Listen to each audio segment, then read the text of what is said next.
Oi pessoal, mais um vídeo do canal do Penal. O tema agora é o crime de extorsão mediante sequestro, artigo 159 do Código Penal.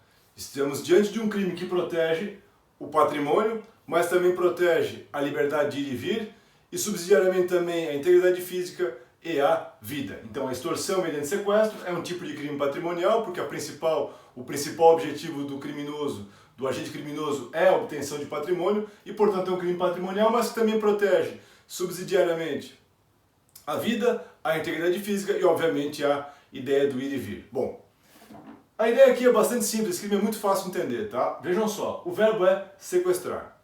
Quando eu falo sequestrar aqui, leia-se lá o que nós comentamos no vídeo do artigo 148, o crime de sequestro ou cárcere privado. Porque quando eu falo sequestrar aqui, tanto faz para o artigo 159 se eu tenho sequestro ou cárcere privado. Isso é irrelevante.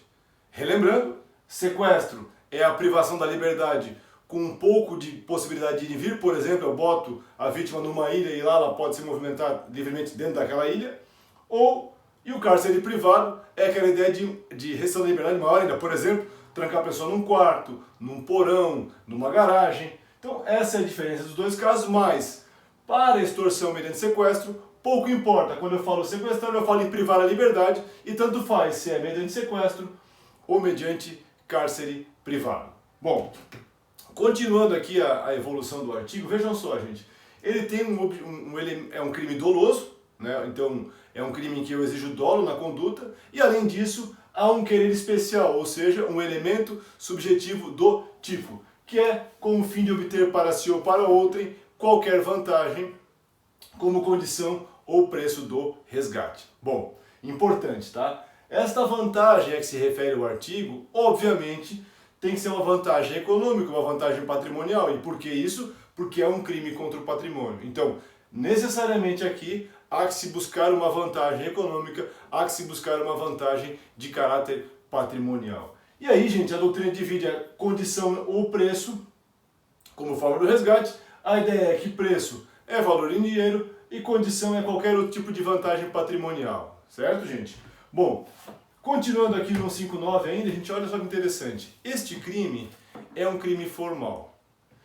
Quando é que esse crime se consuma? Vejam só, quando é que esse crime se consuma?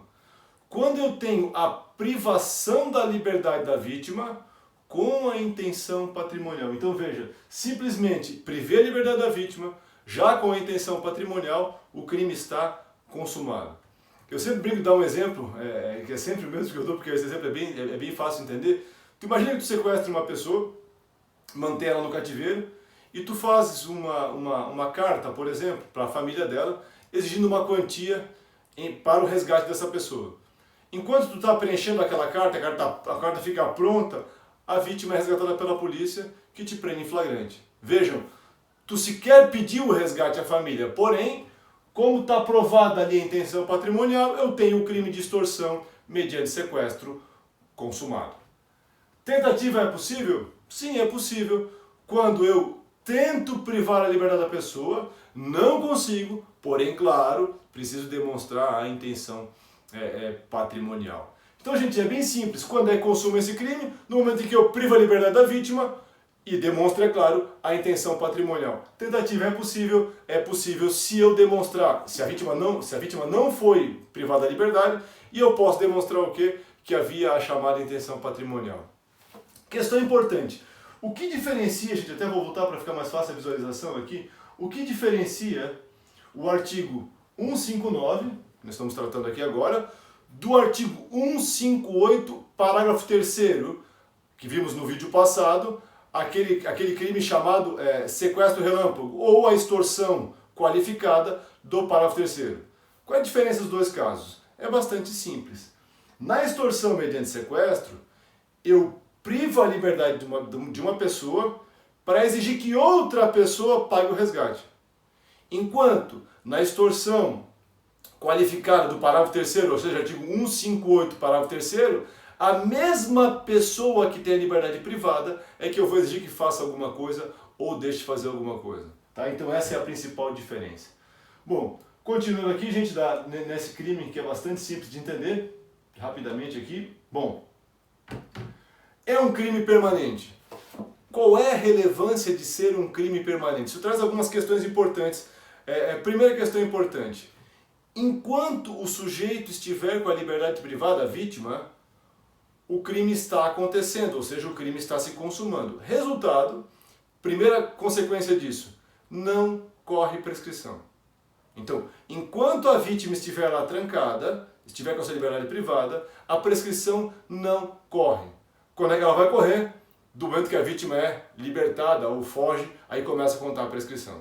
Segunda questão importante de ser um crime permanente, o sujeito, o autor do crime, estará em flagrante enquanto houver a permanência. Bom, sujeito ativo, qualquer pessoa física mora e capaz, sujeito passivo, qualquer pessoa, evidentemente. Bom, extorsão qualificada. Tá? Nós temos, na verdade, 3 tipos de extorsão qualificada. Tá? A do parágrafo 1º, a do parágrafo 2º e a do parágrafo 3º.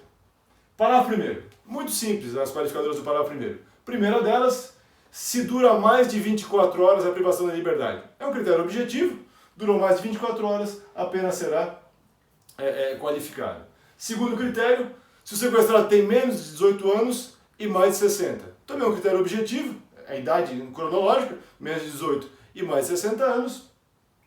E o último ponto é se o crime é cometido por bando ou quadrilha. Por que eu botei esse destaquezinho aqui, esse coisinho? Olha só, gente.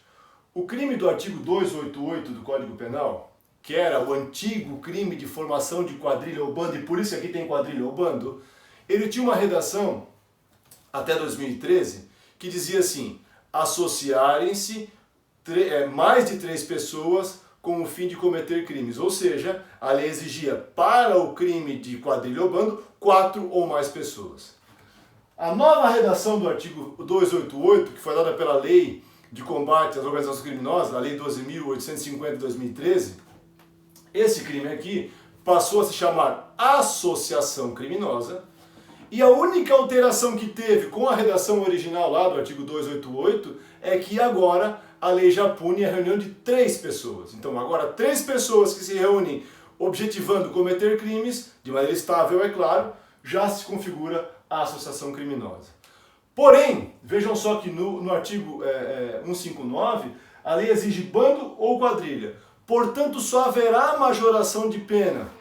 A qualificadora, desculpem, do parágrafo 1º, se eu tiver, no caso da prática do crime, uma associação criminosa com 4 ou mais pessoas. Porque, vejam, mesmo com a nova redação do 288, quadrilha continua sendo crime. Quadrilha são 4 pessoas, então são mais que 3. Então, para que eu tenha essa qualificadora aqui, é preciso ter pelo menos 4 pessoas reunidas. E um último ponto nessa questão aqui também é o seguinte: é possível eu responder por essa qualificadora aqui, mas em concurso com o crime de associação criminosa? A grande maioria da doutrina entende que sim. Por quê? Porque são momentos consumativos diversos e o crime de associação criminosa é um crime autônomo aos demais. Bom, segundo a qualificadora, gente, se resulta lesão corporal grave. Então, se durante o sequestro a vítima tem algum tipo de lesão corporal de natureza grave, a pena será qualificada, e se resulta a morte, nós teremos, como já falamos no vídeo passado, a maior pena do Código Penal brasileiro, que vai de 24 a 30 anos. Eu achei interessante esse julgado aqui do STJ, que trata de uma situação em que a vítima foi ser capturada, e nesse momento ela foi morta pelos criminosos. E aí o STJ entendeu que mesmo sendo na captura, eu vou ter sim a extorsão mediante sequestro qualificado. É claro, se eu provar evidente a intenção de privação da liberdade e obviamente a intenção financeira.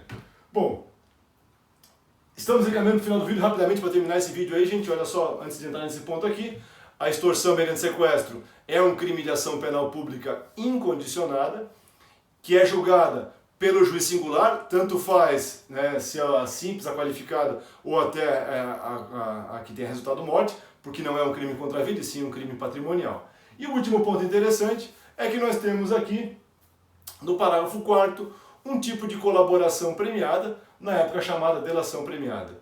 Não é uma colaboração premiada com requisitos que tem lá a Lei 12.850 de 2013, mas é um embrião da colaboração premiada, digamos assim.